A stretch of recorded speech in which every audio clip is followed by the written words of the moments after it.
এটাই তো হুজুরের জন্য আমরা তো জন্মেছি হুজুরের গোলামি করব বলে হুজুরের জন্য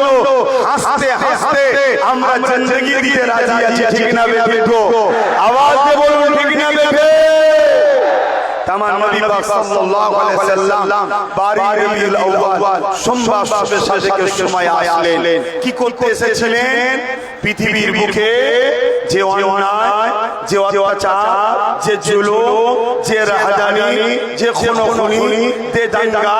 যে ফাসাদ যে অত্যাচার হচ্ছিল সেই অত্যাচারের হাত থেকে মানুষকে রক্ষা করার জন্য আমার নবী এসেছিলেন জোরে বলুন সুবহানাল্লাহ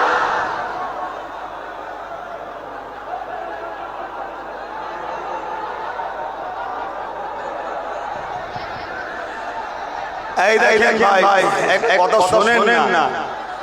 আমাদের